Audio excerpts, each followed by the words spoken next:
Do you want more out of your life than what you're currently experiencing? I certainly hope so, because where we've been for the past few years has been lower than a snake's belly. So what if we change our vision? What if we take a moment to sit? I'm all about the sit and sip. So what if we take a moment to really look at ourselves, to really look at our desires? Well, first we're going to smudge. So we take this few first moments, lighten our fire, because it all begins with a desire. And once we clear our energy, so just place your hands on your heart and draw your essence down into your body from wherever it's been so far. Because until you're fully present in your body, if you're just running around in your mind, you can't actualize things. Hey, Meg, happy Friday for all you worker bees. All right. So in order for you to fulfill your desires, you have to know that you want more than what's currently happening in your life. There's no chagrin. There's no finger waggling about where you are. Just figure out what I call your true north. Where are you right now? Do you want more than you already have? Are you feeling unfulfilled? And seriously, in these times, if you're not wanting more and you're not feeling unfulfilled, then what is it that's holding you back? So let's start, first of all, by clearing. So you clear your aura, you clear your essence, and then take a moment, and I'm just going to pop this in. We want to walk in a way that makes us feel comfortable, right? Everyone wants to be comfortable, not outside of their comfort zone. Well, that comfort zone has got you right where you are today. So is it enough?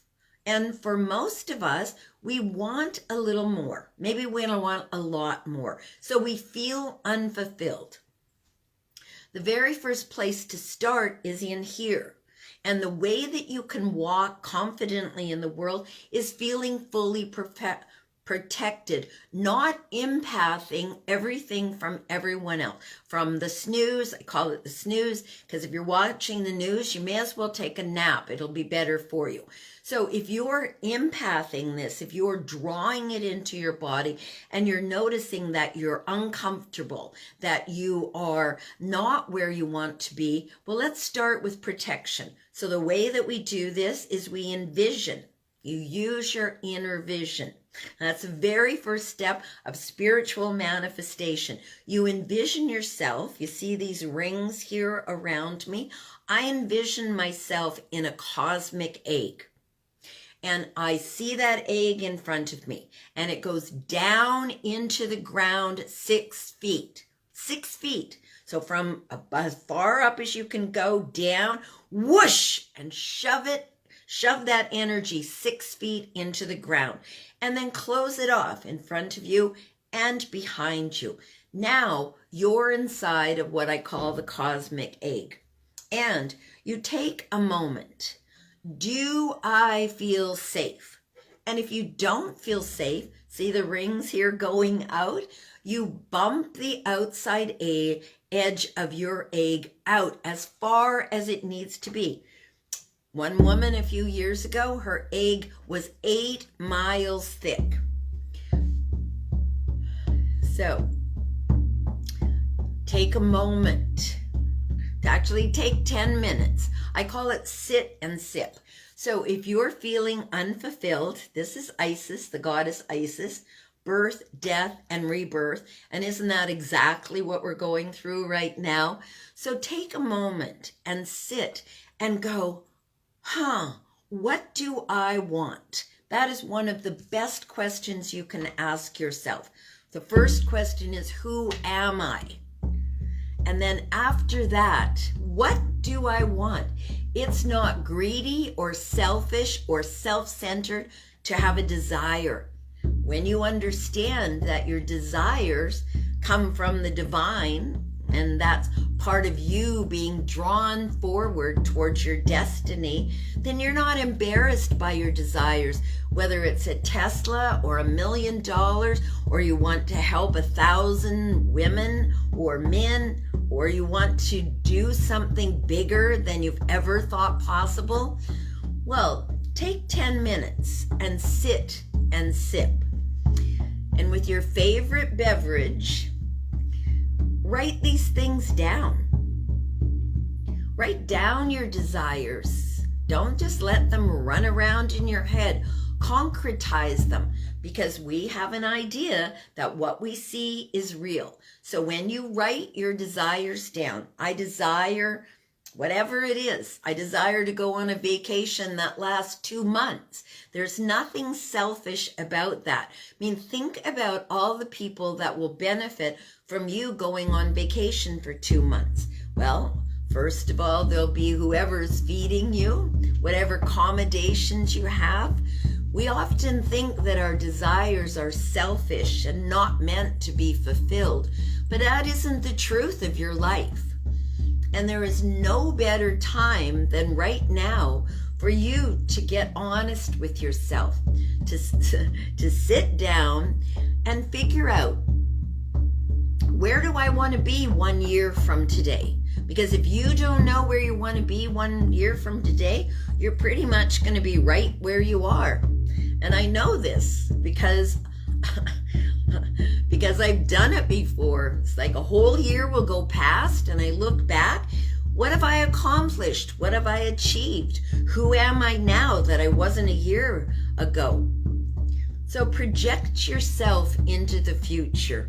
Envision yourself 1 year from today.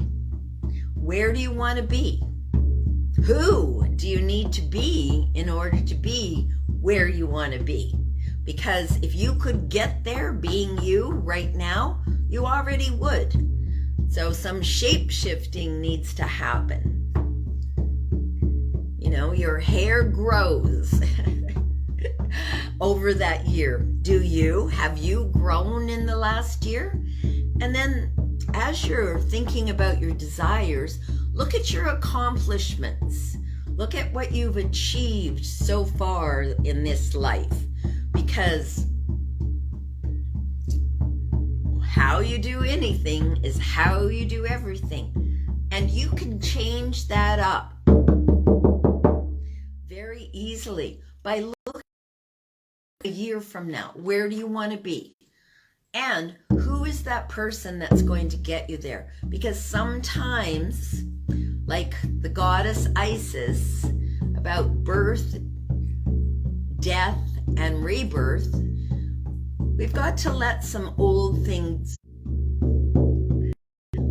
and you've got to stay the course. Make a plan and stick to it.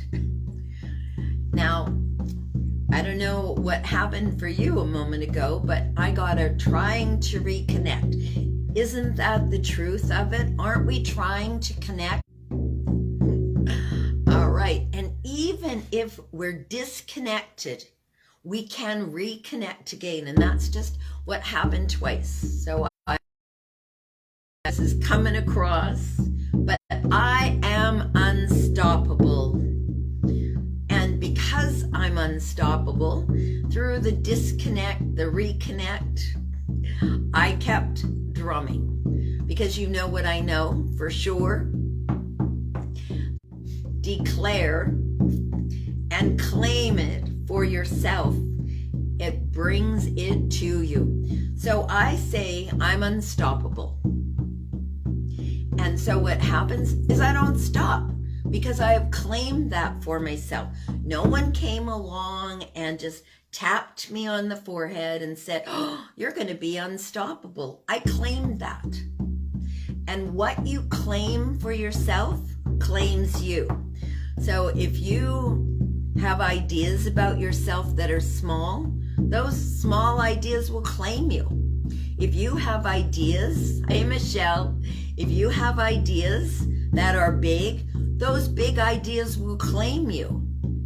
Deepak Chopra didn't write 85 books going, oh, I really don't think I can write a book. He wrote a book, then he wrote another book, and then he wrote another book. And 85 books later, he hasn't stopped. And you know why? Because he claimed that he had something that would help people. Each of us has a unique and special gift, whatever it is.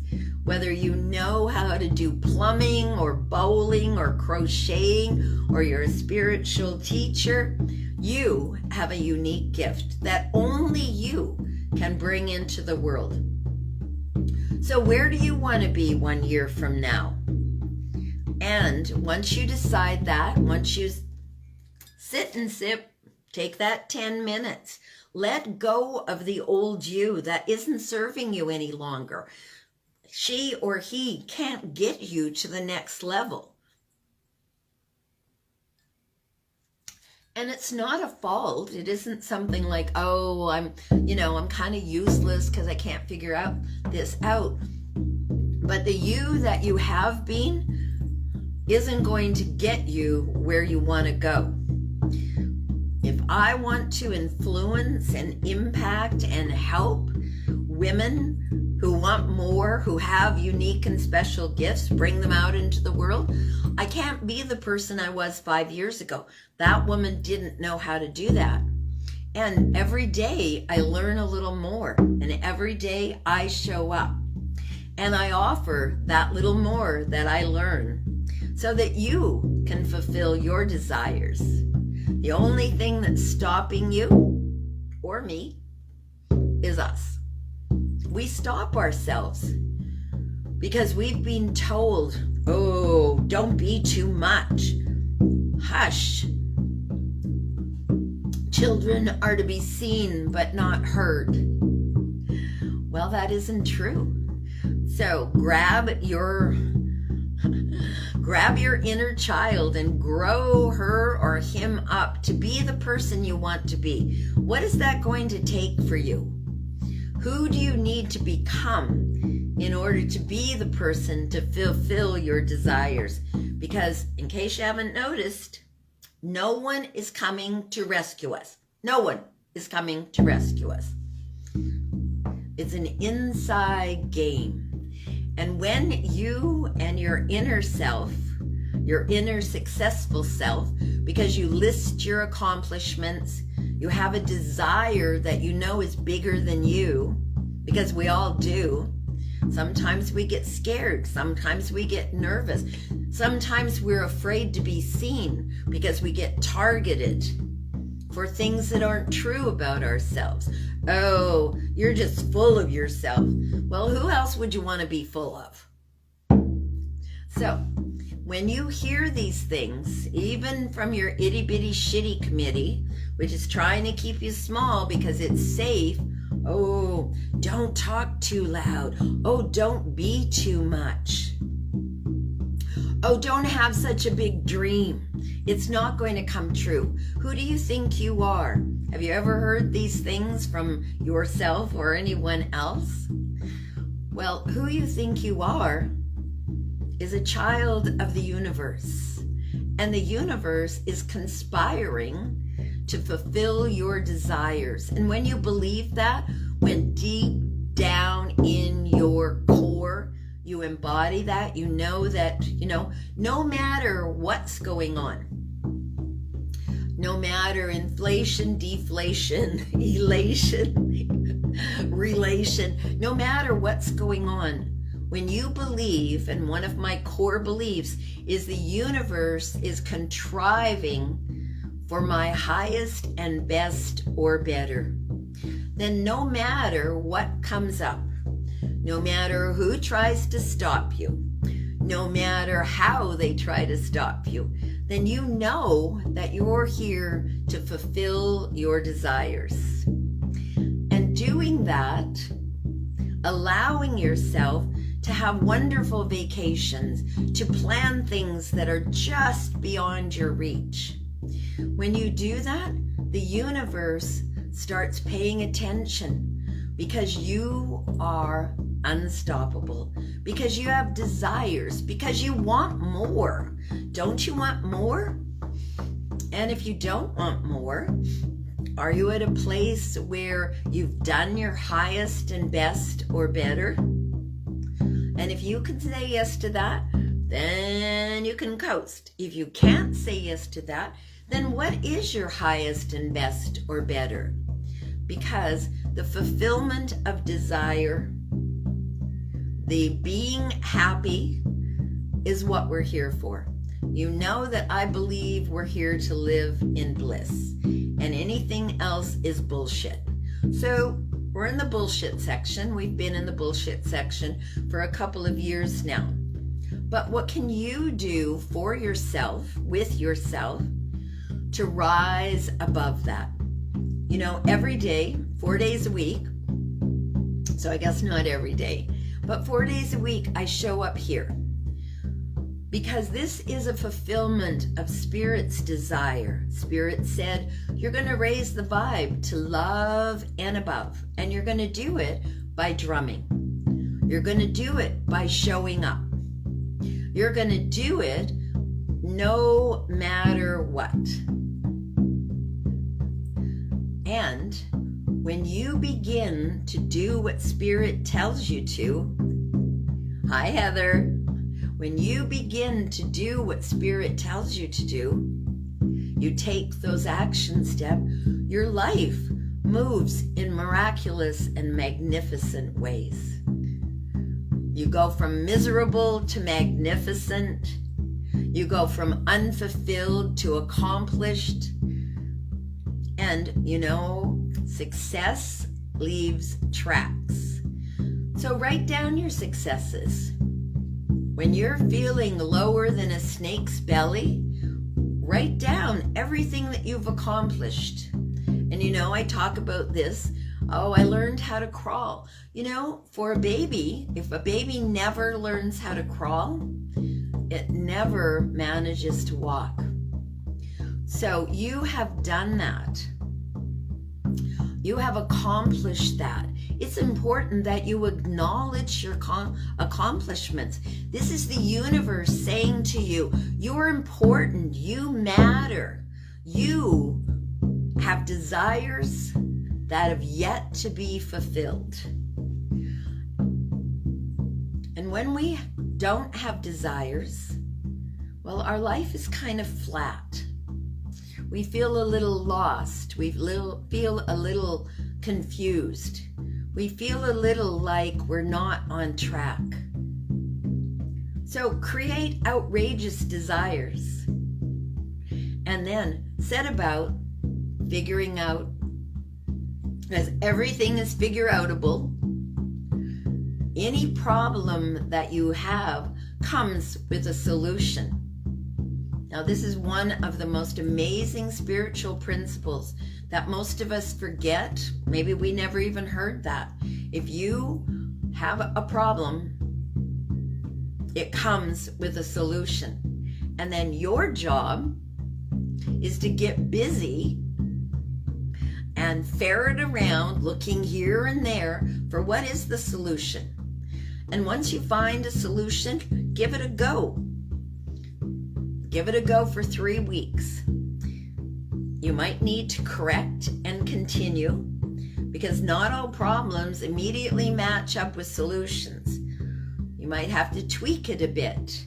You might have a solution that doesn't quite feel right for you, but is someone else's solution. So you give that a go, and then you modify it for yourself. How is this really going to work for me? So you sit and sip and give yourself 10 minutes. Put the timer on even. Or better still, allow yourself the luxury of finishing your entire cup of tea while you're contemplating this amazing question that you've got for yourself. What do I want? What do I desire? Because what I believe is that my desires are also my destiny. My passions are my purpose. Now, this isn't something that I was taught as a child. I wasn't taught to think big. Well, that isn't exactly true. I wasn't taught how to think big. That's the truth. My mom put a big desire out there. She said to me, Sheila, be a shepherd, don't be a sheep. Anyone can be a sheep. So, given that, and then the counterbalance was my dad, who would say to me, why are you always trying to shock people? So these, I learned early on to walk in both worlds, to be a shepherd, to shock people so that they wake up already. And sometimes we need a really big shock, a really big shake-up. And that's what's happening now. Are you living your desire? Do you want more? Then take 10 minutes out of your very busy life, because it is your life. And you know who's creating it? You. No matter what. No matter what, you are the creator of your life. And if it isn't exactly as you desire, then it's time to correct and continue. So if I look back on these 25 years since I quit my day job back in 1997, and I look, how many times have I corrected? How many courses have I created? How many students have I taught? And I look at that and I go, oh, what's next? Not, oh yeah, well, I've already done that. But what's next? Who do you want to reach? What do you have to tell? Because in your story is a gift for someone else. When I lend you, hey Max, when I lend you the story of my mother telling me not to be a sheep, but to be a shepherd, and my father going, why are you always shocking everyone? There's lessons in there for all of us. And if you notice, those folks who are great leaders also do shocking things. They have a bigger vision than the sheep. The shepherd knows that they're going home. The shepherd's taken them out to be at pasture and then bringing them home. Now, what's on the shepherd's mind as he herds them towards home? Taking care of them, making sure that their needs are cared for, that they have enough food, enough water, enough affection, because sheep love to be petted. And so what's up for you to be fulfilled? Where is your desire bigger than where you are right now? So let's use the drum to raise your vibe to love and above. The attraction at that level is impactful, important, and will fill you up. All right, here we go. Let's drum. So thank you for being here. Thanks for the love. And if you're watching the replay, then good on you. But today,